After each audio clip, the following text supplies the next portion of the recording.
सूरत breaking. आज केंद्रीय जल संसाधन मंत्री ने सूरत को 34 करोड़ रुपए के विकास की सौगात दी। 9 सरकारी स्कूल के कामों का उद्घाटन, सरथाना स्कूल का भी शिलान्यास। सीआर पाटिल ने स्कूल प्रोग्राम में विपक्ष पर हमला बोला। सूरत में 396 शानदार स्कूल बिल्डिंग हैं, जिन्हें देखकर विपक्ष के नेता अपना शीश महल भूल जाएंगे। सीआर पाटिल ने कहा कि देश भर में नगर निगमों द्वारा चलाई जाने वाली शिक्षा समितियों में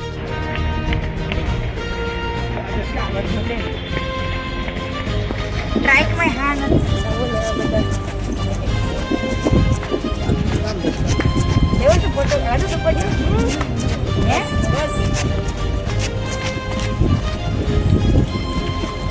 बस दौड़ी जाए पूरा तू आए जो ये ठीक कर दे भाई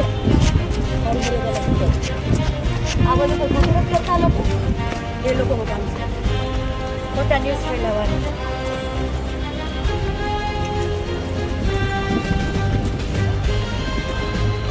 दूजा पाछळ दूजा पड़ी नहीं जतो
પ્રાથમિક શિક્ષણ સમિતિ દ્વારા રાજ્ય સરકારના સહયોગથી આજે અલગ અલગ સ્કૂલો 9 જેટલી સ્કૂલોના બિલ્ડિંગનું લોકાર્પણ અને એક બિલ્ડિંગ માટે ખાતમુહૂર્તના આજના કાર્યક્રમમાં આપણી વચ્ચે ઉપસ્થિત સુરત શહેરના માનનીય મેયર શ્રીમતી માયાબેન માવાણી, ઉધનાના ધારાસભ્ય શ્રી મનુભાઈ પટેલ, डेप्यूटी मेयर श्री सुधाकर भाई चौधरी, स्थायी समिति चेरमेन श्री राजन भाई पटेल,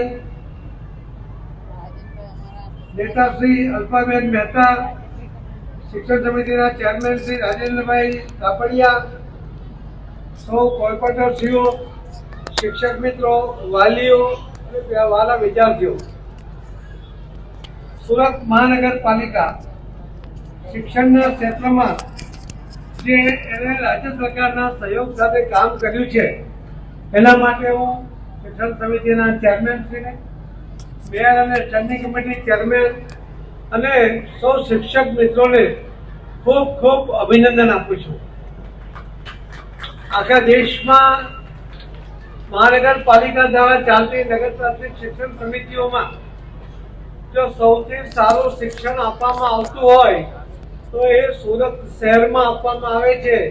અને એના જો કોઈ અભિનંદનના અધિકારી હોય તો શિક્ષક ભાઈ બહેનો છે. તેમણે ખૂબ જહેમત કરીને બાળકોને તૈયાર કર્યા છે. સાથે સાથે મહાનગરપાલિકાએ પણ રાજ્યના મુખ્યમંત્રી માન્ય શ્રી ભૂપેન્દ્રભાઈ પટેલ, નાયબ મુખ્યમંત્રી શ્રી હર્ષભાઈ સંઘવી અને શિક્ષણના મંત્રી શ્રી પ્રદ્યુમનભાઈ વાજા એમણે પણ અનેક પ્રકારની અલગ અલગ ગ્રાન્ટો આપીને સુરત મહાનગરપાલિકાને શિક્ષણના કાર્યક્રમમાં જે સહયોગ કર્યો છે એના માટે એમને પણ આભાર અને અભિનંદન આપું છું. આજે સુરત શહેરની અંદર 396 જેટલી સ્કૂલની બિલ્ડિંગો કરી છે અને તમને ખબર છે કે એક રાજકીય પાર્ટી એવો દાવો કરતી હતી કે અમે સૌથી સારું શિક્ષણ આપીએ છીએ, સારી બિલ્ડિંગ બનાવીએ છીએ. મારે એમને આમંત્રણ છે કે એકવાર સુરત મહાનગરપાલિકાની આ બિલ્ડિંગોને જોઈ જાઓ. તમે તમારા શીશ મહેલને પણ ભૂલી જાઓ. એ પ્રકારનું અહીં પણ જે કન્સ્ટ્રક્શન થયું છે.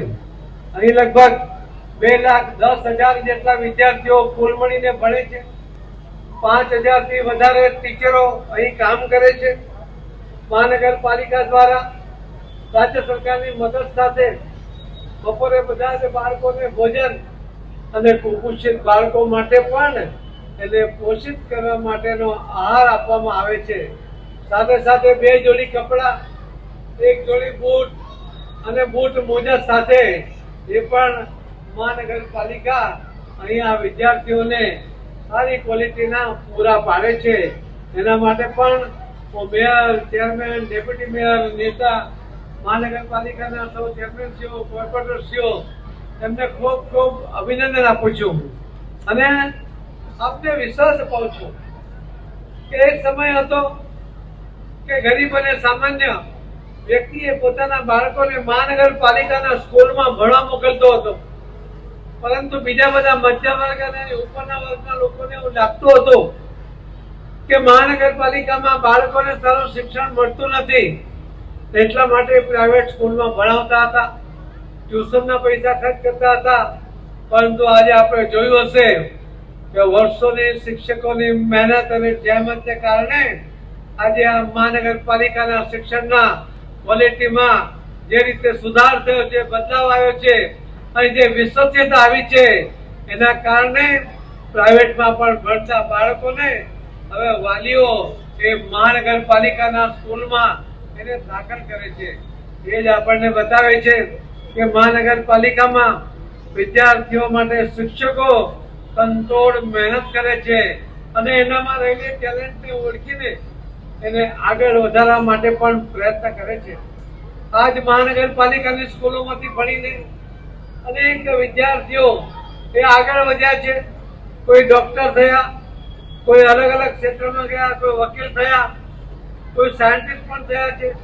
એટલે આવા અનેક ઉદાહરણો એ મહાનગરપાલિકાના સ્કૂલમાં ભણતા બાળકોએ પોતાના ટેલેન્ટને આધારે, પોતાના વાલીઓની મદદ સાથે અને શિક્ષકોના સહકાર સાથે એમણે પણ આ સિદ્ધિ હાંસલ કરી શક્યા છે. એના માટે હું ફરીથી શિક્ષક ભાઈ બહેનોને ખૂબ ખૂબ અભિનંદન આપું છું. એમના આચાર્યશ્રીઓને પણ અભિનંદન આપું છું. પણ વાલીઓને પણ મારી વિનંતી છે કે તમારું બાળક કયા વર્ગમાં ભણે છે, એનો પ્રોગ્રેસ કેવો છે, એના ફક્ત પ્રગતિ પત્રક પર સહી કરીને એને સંતોષ માનવાને બદલે અનુકૂળતા હોય ત્યારે આ શિક્ષક ભાઈ બહેનોને આવીને મળવું જોઈએ. તમારા બાળકની પ્રગતિ માટે એમને પૂછવું જોઈએ. એનામાં જો કોઈ વિશેષ પ્રકારની ટેલેન્ટ હશે તો એ શિક્ષક તમને કહેશે કે આ વિદ્યાર્થી ભણવાની સાથે સાથે રમતગમતમાં પણ અને કોઈ ચોક્કસ રમતમાં સિદ્ધિ હાંસલ કરી શકે એમ છે, તો એમાં એને પ્રોત્સાહન આપવા માટે એ મદદ કરશે અને તમને માર્ગદર્શન આપશે. એટલા જ માટે વાલીઓ પણ આ વાતને ધ્યાનમાં રાખવી પડશે. એક સમય એવો હતો કે આપણું બાળક કોઈ રમતમાં પારંગત થાય એવું વાલીઓ ઈચ્છતા, કેમ કે એમને ભવિષ્યમાં જો કોઈ જગ્યાએ પ્રવેશ લેવો હોય તો એ રમતને કારણે એને માર્ક વધુ મળતા એને લાભ થતો હતો. એટલે આજે તો હવે ઘણા બધા વાલીઓ પોતાના બાળકોને એને જે કેરિયર છે એ પણ રમત ગમતમાં કરવા માંગે છે. ફક્ત ક્રિકેટ નહીં પરંતુ આવી અનેક પ્રકારની રમતોમાં એ બાળકોને પારંગત બનાવવાનો પ્રયત્ન કરે છે. એ માનનીય પ્રધાનમંત્રી શ્રી નરેન્દ્રભાઈ મોદી સાહેબે જે ગુજરાતની અંદર પણ ખેલ મહાકુંભ શરૂ કર્યો અને દેશમાં પણ એને આગળ લઈ ગયા, એના કારણે લાખો વિદ્યાર્થીઓ ભણતા અનેક રમતોમાં પોતાનું કૌવત બતાવી શક્યા છે. અને આપણે હમણાં જોયું હશે કે હમણાં પણ જે રમતો રમાઈ એની અંદર પણ એમણે અનેક ગોલ્ડ મેડલ એમણે મેળવ્યા છે. ત્યારે મારી આપ સૌને પણ વિનંતી છે કે શિક્ષણ અત્યંત મહત્વનું છે, પરંતુ એની સાથે બાળક એ રમત ગમતમાં પણ જો આગળ વધશે, એનો કૌવત બતાવી શકશે તો એ ખૂબ ઝડપમાં એનો પ્રોગ્રેસ થશે. અને એટલા જ માટે જે બાળક ગ્રાઉન્ડમાં જઈ શકે છે એ જ બાળકના બુદ્ધિનો વિકાસ બાકીના બાળકો કરતા એ વધુ થતો હોય છે.